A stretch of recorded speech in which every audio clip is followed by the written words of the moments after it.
ஆசிரியை நலந்தானே? நலந்தா. கௌண்டில்ய முனிவர் தியானத்தில் ஆழ்ந்திருக்கிறாரா? ஆமாம். அரசரை பார்த்துவிட்டு வருகிறீர்களா? ஆமாம். இதோ பாருங்கள், வானவில்லின் வண்ணங்களையும் வெல்லும் வண்ணம் பல வண்ண பட்டாடைகள். இதோ பொற்காசுகள். இதோ பார்த்தீர்களா, நவகிரகங்களை ஒன்றாக இணைத்து பார்ப்பது போல நவமணிகள் கொண்ட ஆபரணங்கள்.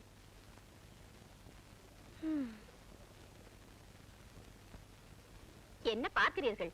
இவையெல்லாம் சக்கரவர்த்தி சோமசுந்தரரின் வேள்வியை நடத்தி வைத்ததற்காக அரண்மனையில் தந்த காணிக்கைகள். தங்கள் கணவரும் அந்த வேள்வியை நடத்தி இருந்தால் தங்களுக்கும் இவைகள் எல்லாம் கிடைத்திருக்கும் அல்லவா? அவர்தான் விநாயகருக்கு 108 அருகம்புற்களை போட்டு நாள்தோறும் பூஜை செய்தால் போதும் என்று நினைக்கிறாரே, அவர் எங்கே இதற்கெல்லாம் வரப்போகிறார்? தாங்கள் தவறாக நினைக்க கூடாது. தாங்கள் விரும்பினால் இதிலிருந்து எதையாவது எடுத்துக்கொள்ளலாம். வேண்டாம் வேண்டாம், நான் இதை பெற்றுக்கொண்டேன் என்று தெரிந்தால் அவர் என்னை மன்னிக்கவே மாட்டார். ஆசிரியை, சுவாமி அழைக்கிறார், நான் வருகிறேன். கொடுத்து வைத்தது அவ்வளவுதான். ஆமா.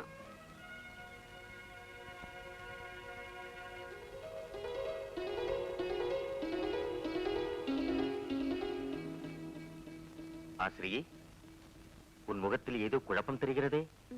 ஒன்றுமில்லை சுவாமி. பெண்கள் ஒன்றுமில்லை என்று தொடங்கினாலே ஏதோ விவகாரம் தொடங்கிவிட்டது என்றுதானே பொருள். அது என்னவென்று நான் தெரிந்து கொள்ளலாமா? சுவாமி, அது அது என்னிடம் சொல்வதற்கு என்ன தயக்கம்? பரவாயில்லை, சொல். கணவன் மனைவிக்குள் எந்த குறையும் இருக்கக்கூடாது. நீ விரும்பியதை கேள். சுவாமி, மன்னர்களை நாடி செல்லும் முனிவர்கள் எல்லாம் பொன்னும் பொருளும் பெற்று திரும்புகிறார்கள். அதனால் நாமும் மன்னர்களிடம் சென்று மண்ணுலகை ஆளும் இந்த மன்னர்களிடமா? அதைவிட விண்ணுலக வேந்தன், 33 தேவர்களின் தலைவன் அந்த தேவேந்திரனிடமே சென்று கேட்கலாமே. கற்பக விருட்சமும் காமதேனுவும் கேட்டதையெல்லாம் அள்ளி கொடுக்குமே. ஏன் இந்திரன் கண் அசைத்தால் போதும், அந்த குபேரனே ஓடி வந்து சங்க நிதியும் பதும நிதியும் தந்து யாவரும் நம்மை கண்டு வியக்கும் வண்ணம் செய்து விடுவாரே. ஆனால் என்ன ஆனால்? அது சாத்தியமாகுமா சுவாமி? ஏன் ஆகாது? என் யோக சக்தியால் உன்னை நான் இந்திர லோகத்திற்கே அனுப்புகிறேன். வா.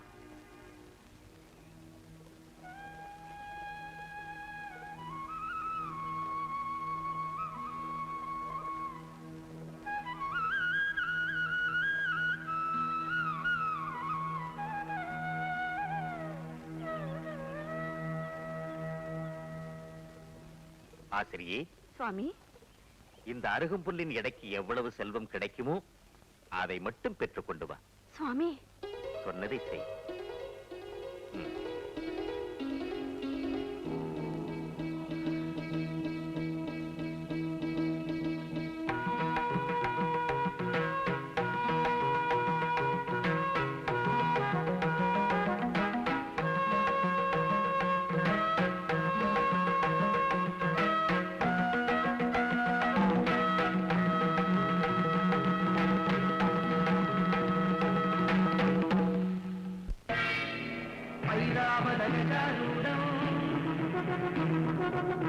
ஸ்வர்ணவர்ணம் கிரீடினம்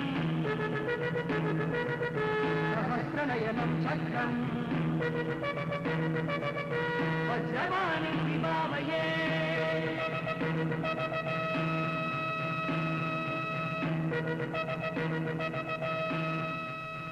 மகாராஜா, பூலோகத்திலிருந்து யாரோ ஒரு ரிஷி பத்தினி வந்திருக்கிறார். முனிவரின் பத்திரியை அழைத்து வாருங்கள்.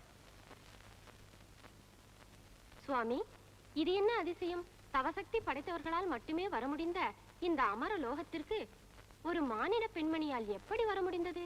தேவேந்திரா, வந்திருப்பவர் சாதாரண பெண்மணி அல்ல. மனம், வாக்கு, காயங்களால் கணபதியை பூஜிக்கும் கௌண்டில்ய முனிவரின் பத்தினி ஆசிரியை. அப்படியா?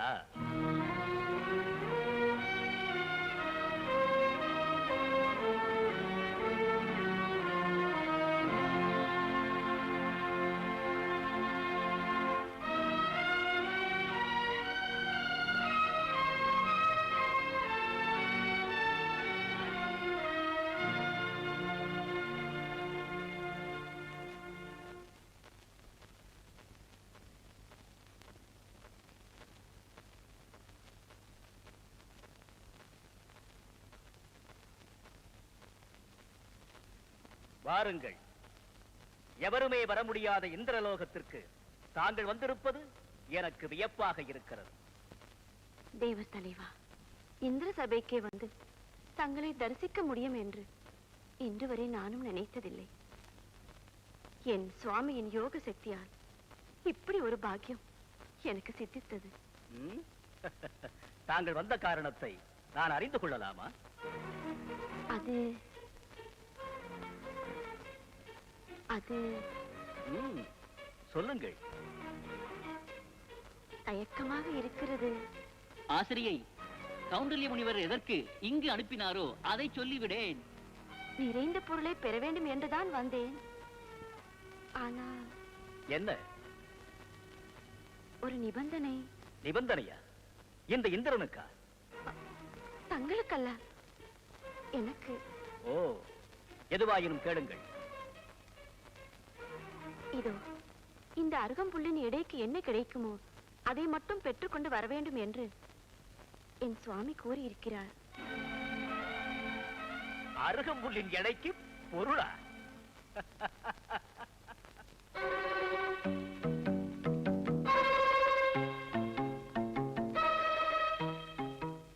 நாராயண, திருமகளின் அருள் முழுவதும் நிறைந்திருக்கும் இந்த அவையில் நின்று கொண்டு இந்த அருகம்புல்லின் எடைக்கு பொருள் கேட்கிறார் இந்த அம்மையார்.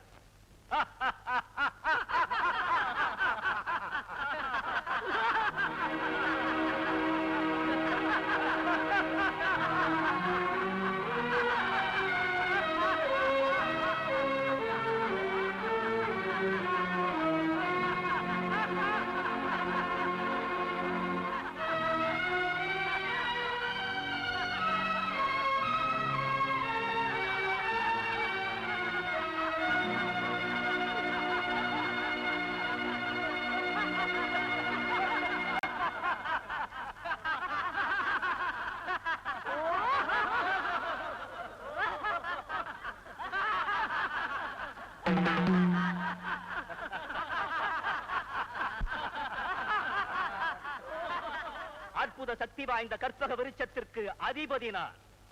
எதை கேட்டாலும் கொடுக்கும் காமதேனு என் ஏவலுக்காக காத்திருக்கிறது. என்னிடம் இந்த அருகம்புல்லை அனுப்பி வைத்து ஏளனம் செய்கிறாரா தங்கள் கணவர்? தங்களுக்கு என்ன வேண்டும் சொல்லுங்கள். அந்த கானகத்தின் நடுவிலே இந்த அமராவதிக்கு நிகராக அரண்மனை ஒன்றை உருவாக்கி தர வேண்டுமா? அதன் கதவுகள் அனைத்தையும் தகதகவென ஜொலிக்கும் தங்கத்தால் அமைக்க வேண்டுமா? அதிலே ஒரு அலங்கார மண்டபத்தை ஏற்படுத்தி நவரத்னங்களையும் பதிக்க வேண்டுமா?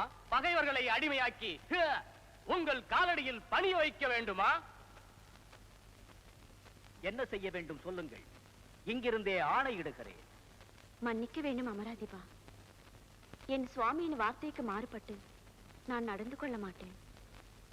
சரியோ தவறோ, குறையோ நிறையோ, அந்த அருகம்புல்லின் எடைக்கு என்ன கிடைக்குமோ அதை மட்டும் கொடுத்தால் போதும். இந்திரா, கொடுப்பவர் கொடுத்தாலும் அவரவரின் கொடுப்பினைப்படிதானே தங்கும். அப்படியே செய்துவிடு. நல்லது, தங்கள் விருப்பப்படியே நடக்கட்டும். குபேரா,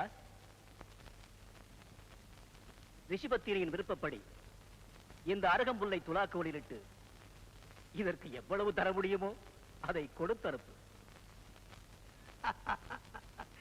இந்த அருகம்புல்லுக்கு துலாக்கோல் வேறா? ஆ? ம்.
நாரதரே, நாராயணா, இனி நாங்கள் என்ன செய்ய வேண்டும்?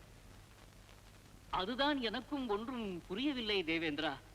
ஆனால் ஒன்று மட்டும் மறுக்க முடியாத உண்மை. தேவலோகத்திற்கு அதிபதியான நீயே உன் கிரீடத்தை கழற்றி வைத்து விட்டதால் அஷ்டதிக்கு பாலகர்களும் இந்த அருகம்புல்லுக்கு அடிமையாகி விட்டீர்கள்.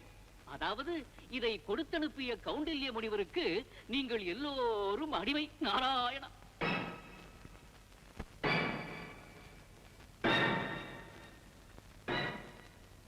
எங்களை மன்னித்து விடுங்கள் தாயே. தயை கூர்ந்து கௌண்டில்ய முனிவரிடம் இப்போதே எங்களை அழைத்துச் செல்லுங்கள் தாயே.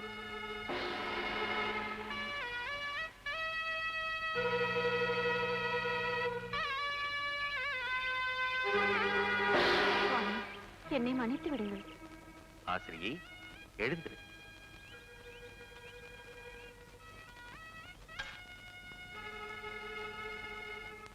கௌண்டில்ய மாமுனிவரை சிரம்தாழ்த்தி வணங்குகிறோம். உதயத்தை தரும் கிழக்கு திசையின் காவலன் தேவேந்திரன். ஜோதியே, சுடரே, சூழும் ஒளிவிளக்கே என யாவரும் போற்றும் அக்னி தேவன். மழையெனப் பொழிந்து மக்களை வாழ்விக்கும் வருண தேவன்.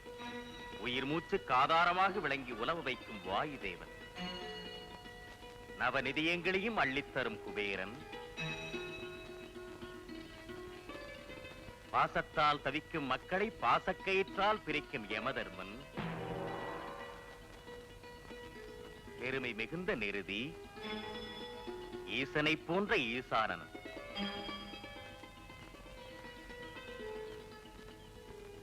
ஆசிரியை, இது என்ன விந்தை? நான் உன்னை இந்திரலோகத்திற்கு அனுப்பி வைத்தால் இப்பூவுலகிற்கு இந்திராதி தேவர்களை எல்லாம் நீ அழைத்து வந்திருக்கிறாயே. நாராயண முனிவரே, நாங்கள் கொடுத்தனுப்பிய அருகம்புல்லுக்கு அடிமையாகி அவர்களே இங்கு வந்திருக்கிறார்கள். இது என்னால் ஏற்பட்ட மகிமையில்ல நாரதரே. விநாயக பெருமானுக்கு நான் அர்ச்சித்த அருகம்புல்லின் நிர்மாலியத்தால் ஏற்பட்ட பெருமை இது. சுவாமி, விநாயகருக்கு அர்ச்சித்த ஓர் அருகம்புல்லுக்கு இந்திராதி தேவர்கள் அடிமை என்றால் தாங்கள் ஒவ்வொரு நாளும் அவர் மீது அர்ச்சிக்கும் 108 அருகம்புல்லுக்கு ஈடாக என்ன இருக்கிறது? 7 லோகங்களை தந்தாலும் ஈடாக முடியாத பெரும் செல்வத்தை பெற்றிருந்தும் அழியும் தன்மை கொண்ட அற்ப செல்வத்துக்கு ஆசைப்பட்டேன். என்னை மன்னித்து விடுங்கள். தேவேந்திரா, உனது மகுடத்தை நானே உனக்கு சூட்டப் போகிறேன். நாரதரே, மகிழ்ச்சி தானே?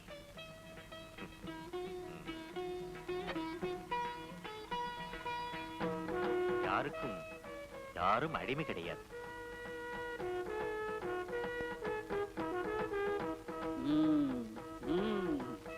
நாராயண, ஆஹா, விநாயகரை பூஜிப்பவருக்கு விசாலமான இதயம் இருப்பதில் வியப்பென்ன இருக்கிறது. கணபதியை வணங்கினாலே உயர்ந்த பண்பும் உன்னதமான ஞானமும் பெருகும் என்பதற்கு தாங்களே உதாரணம். மிக்க மகிழ்ச்சி. சென்று வாருங்கள்.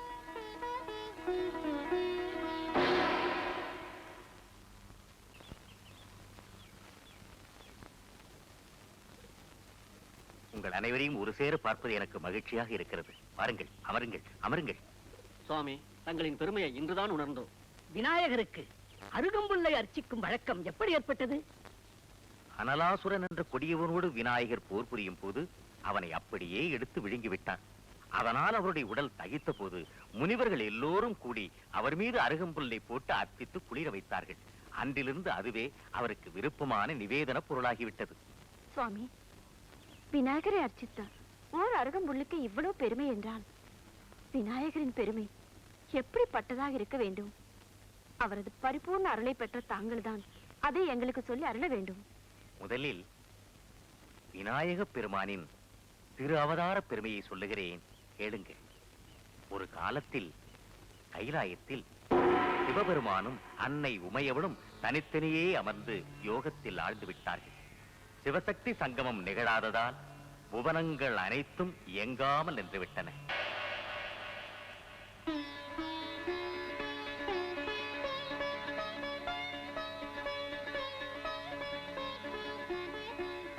அம்மையப்பருக்கு எனது முதல் வந்தனம். மைந்தா, அன்னையும் பிதாவும் முன்னறி தெய்வம் என்பதை உணர்த்த வந்தவன் நீ என்பதை நிரூபித்து விட்டாய். ஓங்காரத்திலிருந்து உருவான உன்னிடம் உயர்ந்த சித்திகளும் நிறைந்த ஞானமும் நிலைத்திருக்கட்டும். குழந்தாய், தனக்கு நிகரான நாயகன் இல்லாததால் நீ விநாயகன் என்று பெயர் பெறுவாய். விக்னங்களை தீர்த்து வைப்பதால் விக்னேஸ்வரன் என்று புகழ் பெறுவாய். எமது சிவகணங்கள் அனைத்திற்கும் நீ தலைமை பொறுப்பை ஏற்பதால் கணேசன், கணபதி, கணநாதன் என்றும் சிறப்பிக்கப்படுவாய். தன்யனானே.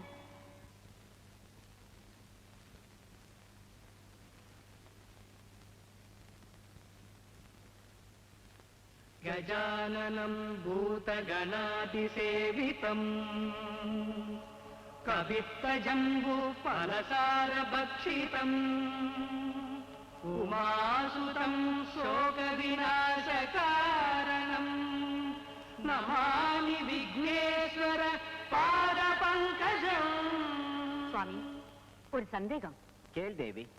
நமது மைந்தன் இப்படி யானை முகமும் மனித உடலுமாக தோன்றியிருப்பது ஏன் என்று புரியவில்லையே. காரணமில்லாமல் காரியமில்லை. வியக்கத்தக்க பெரும் காரியத்தை சாதிப்பதற்காகவே விசித்திரமான வடிவத்தில் தோன்றியிருக்கிறான் நம் மைந்தன்.